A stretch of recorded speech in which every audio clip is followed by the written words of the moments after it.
अस्सलाम वालेकुम।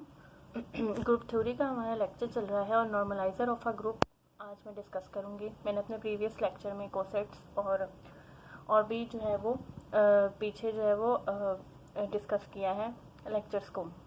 आज हमारा जो टॉपिक है वो नॉर्मलाइज़र ऑफ अ ग्रुप है। That is very important topic. इसको शुरू करने से पहले हमें ये पता है कि जी हमारे पास एक ग्रुप है। Let G be a group. इसकी डेफिनेशन की तरफ मूव करते हैं। आपने अगर अभी तक मेरा चैनल सब्सक्राइब नहीं किया तो मेरा चैनल सब्सक्राइब करते हैं ताकि आने वाली न्यू वीडियोस आपको मेरी मिलती रहें। Let G be a group and X be a non empty subset of जी।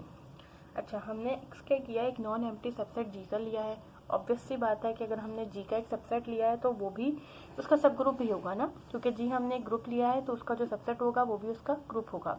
तो let G be a group and X be a non empty subset of G and also it's a subgroup. Then the set of all a is belongs to G. आपने करना ये है कि जो जी होगा उसमें जितने भी आने वाले एलिमेंट्स होंगे, अब set of all a belongs to G का मतलब तमाम एलिमेंट्स जो जी के होंगे, such that a x is equal to x a, यानी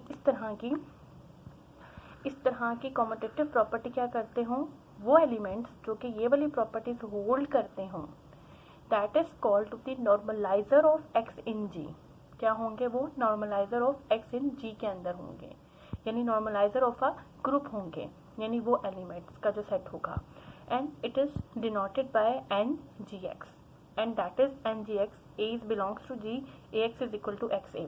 अब अच्छा, एक्स हमारे पास कौन से एलिमेंट्स होंगे? जो आपने इसमें नॉन एम्प्टी सबसेट लिया है ना जी का, जो कि उसका सब ग्रुप है, उसी के ही ये क्या होंगे एलिमेंट्स हम लेंगे, यानी उस सेट में से एलिमेंट्स लेंगे और जी के तमाम एलिमेंट्स के साथ वो ये वाली प्रॉपर्टी जो भी होल्ड करते होंगे वो बनने वाला जो सेट होगा वो हमारे पास क्या कहलाएगा? नॉर्मलाइजर ऑफ अ ग्रुप कहलाएगा। इसको मजीद समझाने के लिए मैं आपके सामने एक एग्जाम्पल को रखती हूँ। जी अगर मेरे पास एक ग्रुप है that is a cyclic group like this, a cube is equal to b square is equal to a b whole square is equal to identity. मैंने ये ग्रुप लिया, ठीक है। इसको हम किस तरीके से लिखेंगे? इसको मैं इसकी फुल फॉर्म में लिखकर दिखाती हूँ आपको। ई ए स्क्वायर बी बी ए स्क्वायर बी, ठीक है। ये हमारे पास एक जी एक ग्रुप है। इसका मैं एक सब ग्रुप लेती हूँ, एक्स ले लेते हैं, that is equal to e and b, ठीक है। मैंने एक सब ग्रुप लिया बिल्कुल इसी हिसाब से जो मेरे पास डेफिनेशन थे, उस हिसाब से मैंने ये दो चीज़ें ले ली। अब मैं आपको बताने लगी हूँ कि अब नॉर्मलाइजर का क्या मतलब है। आपने क्या करना है, जी में से एलिमेंट्स को पकड़ना है और उसको एक्स के साथ कम्यूट करवाना है, यानी ये वाली प्रॉपर्टी क्या होल्ड करता है या नहीं। फर्स्ट ऑफ ऑल अगर आप इसके आइडेंटिटी एलिमेंट को उठाते हैं और इसके साथ मल्टीप्लाई करते हैं तो आप सबसे पहले क्या करेंगे, आपके पास क्या है, पहले आपने जी का एलिमेंट लेट, अगर आपने जी ई एलिमेंट लिया जी में से तो किस तरीके से कम्यूट करेंगे, e x is equal to e and e into b, b ही आ जाएगा आपके पास, that is equal to x, ठीक है। अब आप क्या करोगे, ई को इस तरफ से मल्टीप्लाई करोगे, ठीक है। एक दफ़ा आपने एक्स किया तो एक्स ई। अब इसमें भी आपके पास आंसर क्या आएगा, इसमें भी आंसर आपके पास ऑब्वियस सी बात है यही आएगा, ठीक है। तो दोनों यानी e x is equal to x e के इक्वल आ गया। तो इसका मतलब ई जो है वो आपके पास normaliser of G of x से बिलोंग कर गया, उस सेट से, ठीक है। इसी तरीके से एक तो ये एग्जांपल मैंने आपको दे दी कि ई जो है वो उसमें से बिलोंग कर गया, यानी जो ये प्रॉपर्टी इस तरीके से होल्ड करेगा, आपने जी का एलिमेंट लिया और एक्स के साथ उसको कंप्यूट करवाया, अगर ये दोनों का आंसर सेम होगा तो वो उसके नॉर्मलाइजर से बिलोंग कर जाएगा वो एलिमेंट। अब जैसे अगर मैं एक और एग्जाम्पल लेती हूँ यहाँ पे, अगर मैं एक ए लेती हूँ, ठीक है, एलिमेंट एक और इसका ए एलिमेंट पकड़ा, इसके साथ से तो मैंने देखा कि नॉर्मलाइजर ऑफ ग्रुप ऑफ आ जी में चला गया ये। अगर आप ए एलिमेंट लेते हैं और उसको आप जी में से आपने लिया, ठीक है, और आपके पास एक्स जो आपने इसका सब ग्रुप लिया है वो ई और बी है। अब मैंने ये देखना है कि मैं ए एक्स को यहाँ मल्टीप्लाई करूँ, ठीक है, और एक्स ए को, क्या दोनों का आंसर सेम आएगा या नहीं। अगर दोनों का आंसर सेम होगा तो ये ए भी किस में चला जाएगा, normalizer of a group G में, ठीक है। Let see this, e and b है हमारे पास, इसको ज़रा ए को ज़रा इससे मल्टीप्लाई करेंगे तो आपके पास क्या आ जाएगा, यहाँ पर ए आ जाएगा, ठीक है।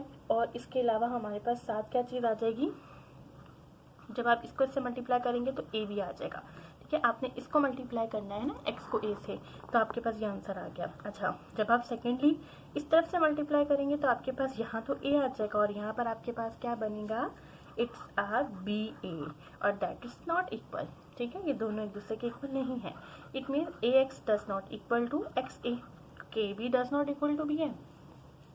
ठीक है, यानी कि दोनों आपके पास क्या होंगे, इक्वल नहीं होंगे।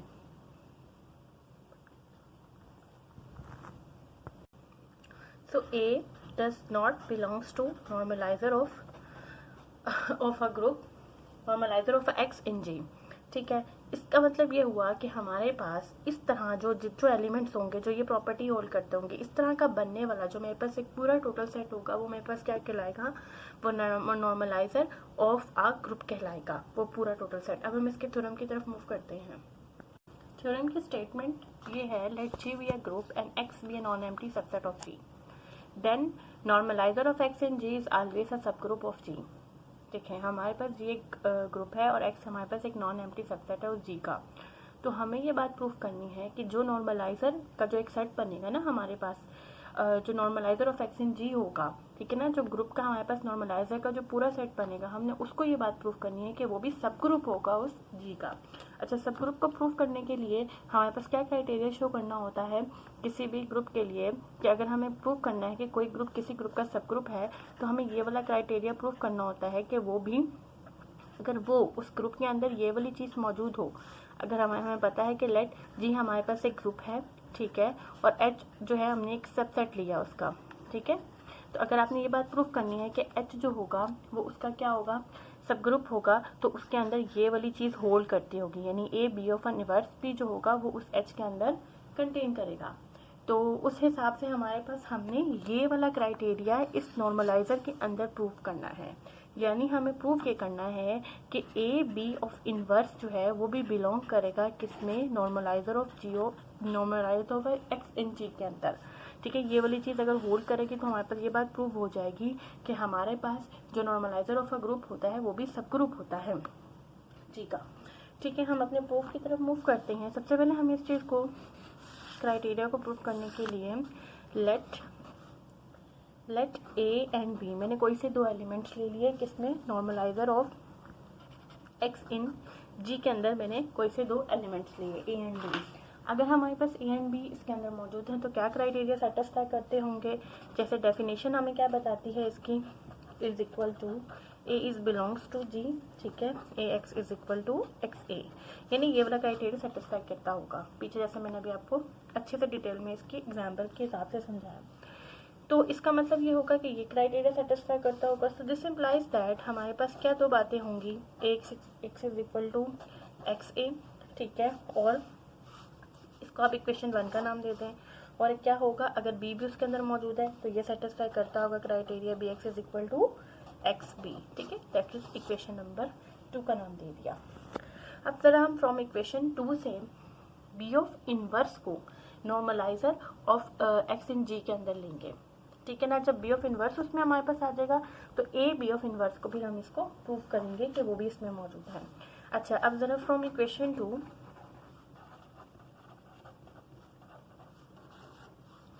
B x is equal to x b, ठीक है, हमने इक्वेशन 2 को ले लिया।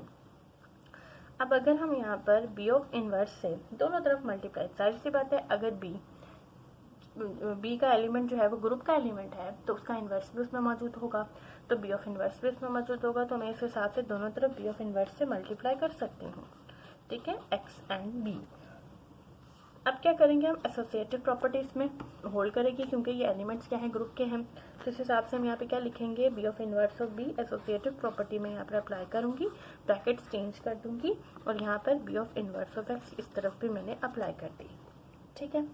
अब यहाँ पर मुझे पता है बी इनवर्स एंड बी किसके इक्वल होगा, आइडेंटिटी के इक्वल होगा, ठीक है, आइडेंटिटी इनवर्सेस का, सॉरी मल्टीप्लिकेटिव इनवर्सेस का जब मौजूद है तो इस रेस्पेक्ट से आइडेंटिटी आ जाएगा आंसर, तो हम इसको ई ऑफ एक्स लिखेंगे is equal to b of inverse of x and b, ठीक है। अब उसके बाद हम ये करेंगे कि यहाँ पर हम अब बी ऑफ इनवर्स को दोनों तरफ मल्टीप्लाई कर देंगे। ये वाला भी ख़त्म करना है ना हमें यहाँ पर। अब यहाँ पर तो ये खाली x इस तरफ आ जाएगा। आप कैसे लिखेंगे, x is equal to b of inverse of x and b। अब आपने क्या करना है, इस b को ख़त्म करना है, यानी इस b को यहाँ लेकर आना है और ये इस तरीके की कोई शक्ल बन जाए हमारे पास कि बी ऑफ इनवर्स उस normaliser of x and g के अंदर चला जाए। तो अब आप क्या करोगे, दोनों तरफ जब बी ऑफ इनवर्स से मल्टीप्लाई करोगे इसको, यानी आप यहाँ पे लिखेंगे b into b of inverse, यानी यहाँ भी मल्टीप्लाई करना है और इस तरफ भी आपने इसको मल्टीप्लाई करना है। हम अपने अगले स्टेप में कर लेते हैं। x into b of inverse is equal to b of inverse of x and b and b of inverse. अब b और बी ऑफ इनवर्स की जगह पर आइडेंटिटी आ जाएगा, तो हम इसको कैसे लिख सकते हैं, x b of inverse is equal to b of inverse of x। तो अब आप ये देख सकते हैं कि ये आपको कौन सी शक्ल आपके पास ये आ गई, ये आपके पास वही फॉर्म आ गई जो कि एक नॉर्मलाइजर की डेफिनेशन बताती है। तो इसका मतलब बी ऑफ इनवर्स मेरा किसके अंदर चला गया, normaliser of group in x and G में। So this implies that b of inverse is belongs to normaliser of x in जी।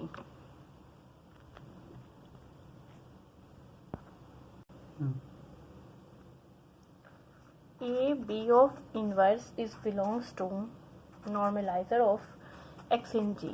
हमें ये बात क्या करनी है, we have to show, हमें ये बात शो करनी है। तो इस चीज़ को शो करने के लिए हमें असल में क्या शो करना है, हमें ये शो करना है कि A B of inverse of x is equal to x A B of inverse, यानी हमें ये बात प्रूव करनी है।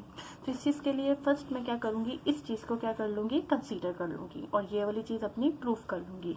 सो now we have to consider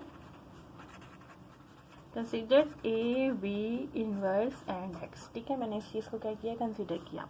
अब मैंने अगर इसको कंसीडर किया है तो मैं इसको क्या लिख सकती हूँ, we can write this A B inverse of x। ठीक है, एसोसिएटिव प्रॉपर्टीज में क्या करती होगी, होल्ड करती होगी। ठीक है, उसके बाद अब आपने क्या करना है, आपने अपने इक्वेशन नंबर 3 पीछे उसको मेंशन करना था। दैट इज जो हमारे पास ये आया था, that is x B of inverse is equal to B of inverse of x। ठीक है, इसको हम इक्वेशन 3 का नाम दे देंगे और इक्वेशन 1 मैंने किसको नाम दिया था, मैं उनको भी लिख लेती हूँ तो क्योंकि उनका भी यूज़ होगा इसके अंदर। तो इस वजह से हमारे पास इक्वेशन 1 क्या थी, हमारे पास a x is equal to x a, ठीक है, और b x is equal to x b. This is equation 1 and this is equation 2 and this is equation 3। हमारे पास इन तमाम इक्वेशन का यूज होगा। नाउ यूजिंग इक्वेशन 3, अब मैं इक्वेशन 3 के रिस्पेक्ट से क्या है यहाँ पर राइट कर सकती हूँ, here like this a b of inverse of to the x. यानी हम इसको क्या लिख सकते हैं, हमारे पास ये वाली चीज़ चल रही है ना यहाँ पर, तो हम लिखेंगे a b of inverse of x is equal to, ये चीज़ हमने कंसीडर की। ठीक है, और इससे मैंने इसको यहाँ पर क्या लिखा है, a b of inverse of x. ठीक है, अब b of inverse of x की जगह पर आपने क्या लिखना है, एक्स बी ऑफ इनवर्स। क्या लिखना है यहाँ पे, एक्स बी ऑफ इनवर्स। ठीक है, आपने यहाँ पर इक्वेशन नंबर 3 को यूज़ किया। ठीक है, तो मेरी इक्वेशन 3 वो ये वाली है, इसको हमने यहाँ पर यूज़ किया। उसके बाद अब आगे हमने क्या करना है, नाउ यहाँ पर एसोसिएटिव प्रॉपर्टी को अप्लाई किया, that is a x and b of inverse. ठीक है, हमने क्या किया, एसोसिएटिव प्रॉपर्टी को अप्लाई किया। अब आपने यहाँ पर इक्वेशन 1 को यूज़ करना है, बाय इक्वेशन 1 आपकी इक्वेशन 1 क्या है, a x is equal to x a. अब आप यहाँ पर पुट करेंगे। ठीक है, ए एक्स की जगह पे क्या पुट कर दोगे, एक्स ए को पुट कर दोगे एंड बी ऑफ इनवर्स। अब आप इस पे एसोसिएटिव प्रॉपर्टी दोबारा से अप्लाई करेंगे। एसोसिएटिव प्रॉपर्टी जब आपने इसमें अप्लाई की तो आपके पास कैसे आ जाएगा, ए बी ऑफ इनवर्स। ठीक है, इस तरीके से हम इस पे एसोसिएटिव प्रॉपर्टी अप्लाई कर देंगे। और ये पीछे हमारे पास क्या चीज़ चल रही थी, ये चीज़ इस चीज़ से इक्वल थी, that is a b of inverse of x. अब ज़रा आप इसको देखें, हमारे पास क्या चीज़ हासिल हो गई, नॉर्मलाइजर की डेफिनेशन हासिल हो गई हमारे पास, that is a b of inverse of to the x is equal to x a b of inverse. यानी जो बात मैंने प्रूव करनी थी वो मेरे पास प्रूव हो गई। So this show that A, B of inverses belongs to normalizer of x in G, hence this is the subgroup of a group G. I hope कि आपको आज का ये थ्योरम समझ आया होगा। इंशाल्लाह नेक्स्ट न्यू वीडियो के साथ मुलाकात होगी। अल्लाह हाफिज़।